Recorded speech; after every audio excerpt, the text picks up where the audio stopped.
Hello, and welcome to this episode of Live from Lord North Street. I'm so excited about this one, and I know I say that every week, but I really am excited about this one. I'm joined by Linda Whetstone to discuss a decades-long fight for freedom that she's had a pivotal role leading. Linda is chairman of the Atlas Network, an international association of free market think tanks, and of Network for a Free Society, the latter being what I want to focus on today.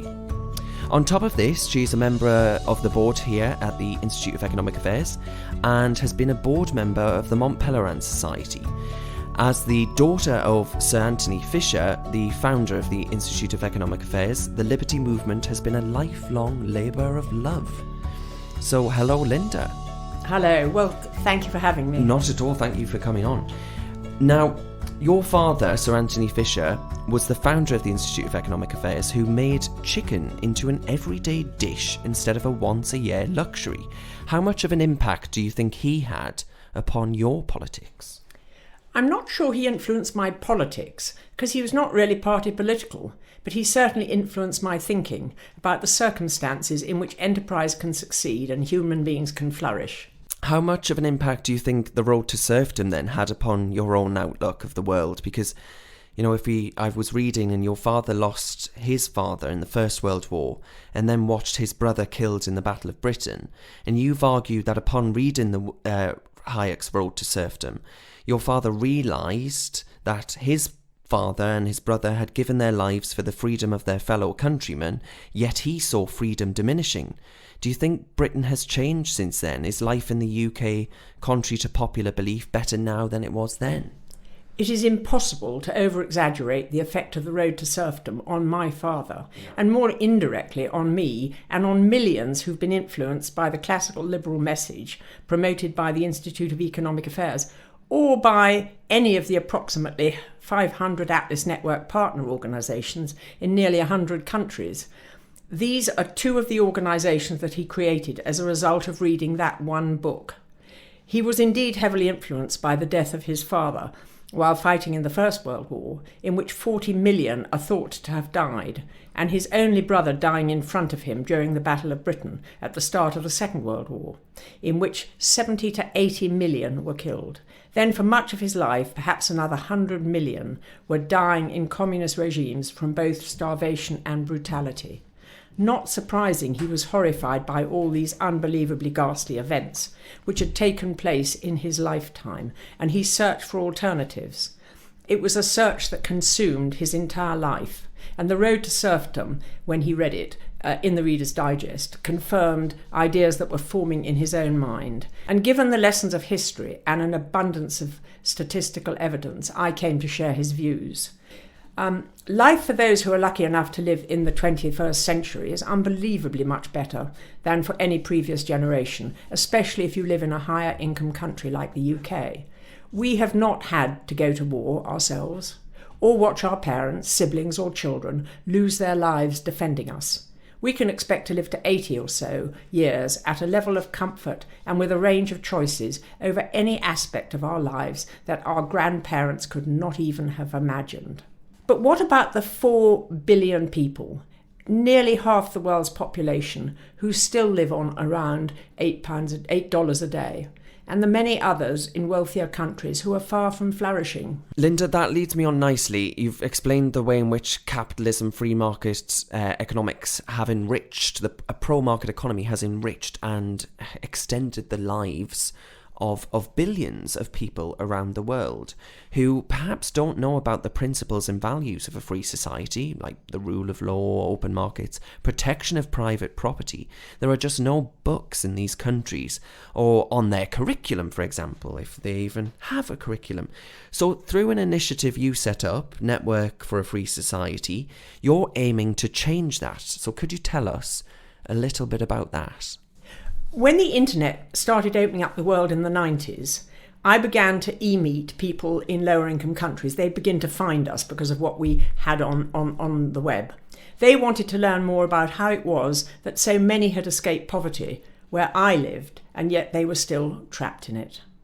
Whenever I asked them, we helped them form small groups, and then whenever I asked them what they most needed, the response was always books.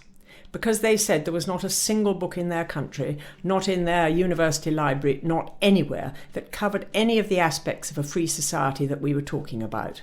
I suddenly got it. Where would we be now if we'd not had the great classical liberal thinkers, such as Smith, Mill, Bastiat, Hayek and Friedman, to explain about the creative power of freedom, the critical importance of exchange, and if private property is not protected, power will always be centralised, and much more. So my mission has been to make the texts that explore and explain the principles and values of a free society accessible in countries and languages where they are not currently available. I want everyone to have the same sort of opportunities and choices in life that I have had. Because of the cost of delivering books and the inconsistency and cost of the internet in so many countries, we developed mini libraries of classical liberal texts on CDs in English, Russian, Chinese, Turkish, Kyrgyz, Portuguese, Arabic, French and Dari. Well over 1,000 of the version in English have been delivered to our partners in lower income countries directly. We send them by couriers, which is the cheapest way of doing it. But where they would be unlikely to be allowed into the country, we get one in. On one occasion, we hid one in a birthday card to get it through the customs. And then we provide funding so the partner can make more themselves in their country. Also, anyone else can copy them. They're not copyrighted. And so we don't necessarily know how many are being made. I'm often finding people who are using them. I found someone who gave one to all their PhD students when they came in. Wow. In Prague, PhD students from around the world. Never heard of it before. When I showed them the CD, he said, "Oh, that's what I give to all my PhD students." Goodness. So I keep learning about where these things go. So the overall number is probably nearer 200,000. And we're continually hearing stories as to how the text on the CDs introduce people to the concept of a free society. People who now are very effective at exploring, explaining and promoting the creative power of freedom themselves in their countries to people keen to hear about alternative forms of government. Mm-hmm.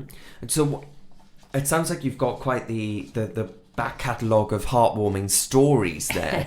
So I wonder what's the most heartwarming or uplifting story you can tell us about the translation of these texts that you've seen brought about, and maybe even how they've been brought about through the initiative in some of the most difficult to reach parts of the world, I imagine. Yes, I mean, I've got lots of stories how the English version has got around, because so many people, particularly academic type people in those countries, do speak English. But of course, if you want a broader audience, then you have to translate them. Mm-hmm. I mean, I was literally sitting talking to Wolf van Leer the other day, who is CEO of Students for Liberty, which is a huge organisation which operates in 100 countries. And he just said, "Oh, by the way, the first time I heard about these ideas were when someone in Germany, when I was a teenager, gave me one of your CDs, and that was my introduction to liberty." So when I think how many other people have learnt from there.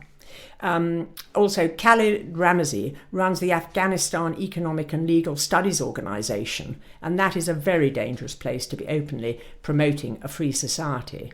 And they're just producing, with our sponsorship, their third edition of the CD in their language, Dari, because it's the only way that people in most of their country can learn about the values and foundations of a free society. The repercussions of the ideas on the CD certainly give some hope for greater freedom in that country, which we can be very happy about. Olemayowa Okadiran was given one of the CDs as a student in Nigeria. He became a journalist and said he used the ideas on it for his articles for several years. Every week he needed an article, he'd take out the CD, he'd read a new text, and off he'd go. He's now International Director of Students for Liberty in the continents of Africa and Asia, and working with students over both these continents to have a wider choice as the sort of society they wish to live in. So again, that one CD that got to him. Yeah. And those CDs, incidentally, have a lot of IEA books on them. Mm-hmm. IEA books are always first on my list because they're really, really clear, the primer type It's books. A ripple effect, isn't it? You're throwing a pebble. And yes, it's having I've got quite relaxed about that. Yeah. I throw pebbles. And, if I send 1,000 CDs somewhere and one Wolf van Leer picks them up, it's probably cost $600. Mm-hmm. And so even if all the rest are dumped, it's very effective. Yes. And more we hear these stories. Yes. It's difficult for us to imagine how hungry people are to have access to such texts in these countries, whether on a book or a CD. And this year we've been able to support our partners to produce over 20,000, mostly IEA books, in 14 languages to be distributed in about 20 countries, as well as over 10,000 CDs in 5 languages, which will be distributed in up to 29 countries. A lot of those are French speakers, and in French-speaking Africa, there's literally none of these texts at all. And one of the best ideas I ever had was to translate Foundation's create a CD in French. And the Francophone Africans have just devoured them. Aimar Manakaraisi was involved in these projects, arranging the translations of 2 IEA books on trade and on capitalism to French for distribution in Burundi, Rwanda, and the Democratic Republic of Congo. He wrote, "These books contain a much sought-after treasure by many people here in the area. Thank you for giving us this very precious gift." So for each one of you who picks up a book, realise that what a precious gift these ideas are where no one knows about them. He went on to say, if there are possibilities, please assist us. He's always very polite when he asks for something, with more copies. There are many here who are lamenting because they've not yet had one copy. And I would add, Burundi is one of the poorest countries on earth, arguably the poorest that we know about, excluding North Korea. Average income of about $280 a year. If anyone needs an alternative to their current corrupt system of government, they do. Yeah. And if these can help at all, we are very excited about it. Just got a wonderful photograph 2 weeks ago from Venezuela. Wow. I'd been given $5,000 for a project in Venezuela. So I'd looked around, I'd asked Atlas Network, they'd told me that Students for Liberty were very good there. I'd gone to them and said, the sort of things we can provide money for are, it could be CDs, it could be books, it could be events, so students could think about these ideas. And I just sent a link to Foundations of Free Society, and I said, if you happen to like this book, I know where it is in Spanish. So they said, that's absolutely the sort of book we need. And so we gave them the grant. They had 500 copies made, and they're having meetings. They're having 6 or 7 meetings with students. Sent me a lovely photo of 30 of them with a facilitator. Discussing them, delivering them in the universities, having a big online campaign for them, so that that donor who gave me the money will now be really influencing a lot of students. And again, like South Sudan, if anyone needs to have some ideas, Venezuela is one of the richest countries in the world. Socialism has ruined it. Yeah. And if we can just help students there understand. So again, another lovely story. And you can't underestimate the impact that this could have in future generations. Not at all. No. One person needs to pick it up. Yeah. How rewarding has this been for you personally? You know, to have invested so much time and energy and effort, but to get such results from it. Well, it's very exciting. Yeah. And it's a bit like when my dad started, it was a much more heroic job when he started the IEA. Mm-hmm. But, you know, people I meet now say, oh, the IEA does such a good job. Well, and then they say, oh, but my think tank, we've been going for 5 years and nothing's happened. I said he was going for over 20 years with nothing happening. Mm-hmm. And then the ripples began to reach out, and you can see their effect all around the world. Mm-hmm. And if you're going to raise money for the sort of things I do, you need to be able to show a result. And it does take time, but gradually these things are coming in. And now, I get any number. I just write a list of them when people say how it's affected them. Mm-hmm. And I've got a huge long list. Mm-hmm. My dad always said ideas have consequences, or maybe it was Hayek. He was always quoting Hayek. And ideas do indeed have consequences. And I just feel so strongly that the only way people have found out of poverty is to have the sort of free society I've described. And it's just pitiful that so many people can't benefit from it. You just look at the awful lives people live.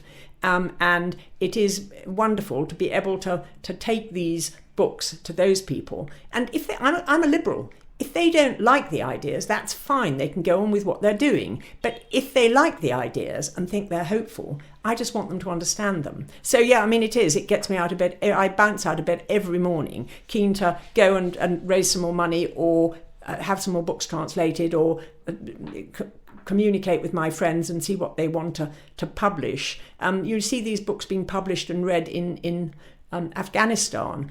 the IEA, Philip Booth asked me if I'd edit a book called Islamic Foundations of a Free Society. First of all, I said I couldn't, I don't know enough about it. And then he said, well, you know so many classical liberal Muslims. And we wrote this book, and I never ever expected it to be, I edited this book.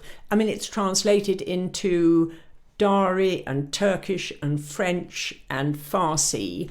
And I can see pictures of them in Afghanistan reading this book in their language at these huge conferences in open. And you think, what a wonderful opportunity I've got. Maybe they won't be useful to them, but maybe they will. No, well, clearly they have been. And I mean, it's not that you're trying to force people to, adopt classical liberalism as their poison of choice. But what you are saying is that people have a right to be exposed to these ideas and actually to understand why perhaps their lives are being held back whilst the rest of the world reaps the spoils of a market economy. Yes, I've met lots of Africans who said they thought that they had no idea why they were so poor. And then they read a classical liberal book. Someone rang Mises and she said, I danced for a week. Mm-hmm. Because I realised it was something we could do something about. Yes. All these people who live in lives of war, I mean, just terrible lives. Yes. And so many of us want to help. And actually, the interesting thing is most socialists want to help in just the same way. Mm-hmm. We just see a different way of getting to the same place. Mm-hmm. So I'm not for fighting with people who don't believe with me, but giving those who do a chance. Now, finally, I wonder if to end, Linda, you can tell us what you'd like to see from those member think tanks in the Atlas Network moving forward. Here in our own country, the siren call of socialism grows increasingly louder, and you're seeing a similar story across many parts of the West. Is that message that we're richer, healthier, and technology is improving our lives every single day thanks to market and competition retailable, or are we doomed for yet another dose of failed economics? Sadly, that message is not widely heard about or understood. It isn't absolutely, it's intuitive. Mm-hmm. It's something you have to work at. Yeah. But we should applaud human instinct to want to help those around us who have genuine problems. And I think it's natural to feel that we can somehow do it better together. I do think it's an old feeling that you do it better in the group. And that these are things the government can and should be doing. But bitter experience over many years should teach us that the more government is involved, the more that power is centralised, and the less responsibility people have to take for themselves, the greater is the repression and poverty. Where individuals have been free and government limited, the greater have been the opportunity and prosperity. And that applies to the poorest in society too. Mm-hmm. The 2019 Human Freedom Index shows that growth in the lowest quartile of human freedom, that is the quarter of the world that is least free, growth there was 1.17% that year. Average income was $6,986 a year, while in the top quartile, that's the 25% of people who are the most free, mm-hmm. growth was 3.27%, and average income $38,600. So not surprising that many of those people in the lowest quartile want to understand more about the economic freedom that they see could transform their lives and the opportunities for future generations in their countries. Increasingly, I see the problem in the UK as being the enormous cost of regulation, which has added so much during my lifetime, adds every day now to things I can see, mm-hmm. And will continue to add to the cost of everything, particularly housing, which means that people on lower incomes can no longer cover all their costs, however hard they work. Yeah. Lots of people say, but we can't not help people. If the cost of everything are too high, however hard you work, you can't pay for it. Maybe the government does have to help people. The sensible thing to do mm-hmm. would look at the regulation. Mm-hmm.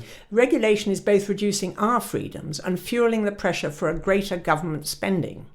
And reducing regulation is notoriously difficult to do. I know lots of people who've tried. We just have to go there because there's no alternative.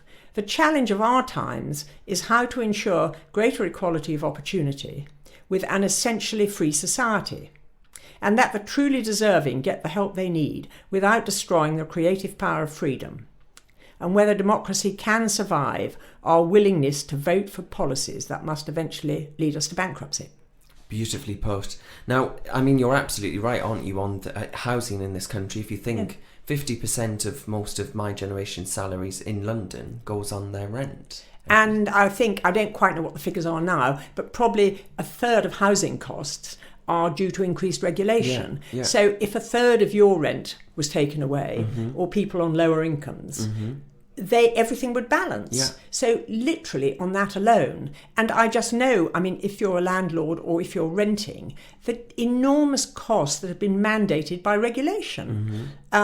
So just looking at housing, I think it is regulation. And we can't. Who wants to leave people starving on the street? We don't want people starving on the street. But if if there is not accommodation, and I mean, obviously we don't want very poor quality either. But trying to get anything done in buildings, and there are regulations, there are requirements. We had an acre of land sold by us near us recently, quarter of an acre, with an old barn, and not a nice old barn, an asbestos old barn, went for $500,000. So the cost of regulation on that property eventually, which will probably cost $1.5 million, is going to be $500,000. If you were renting it, a third of the cost is the regulation. And I just know that is the answer, and it's one of the reasons that everyone is so confused.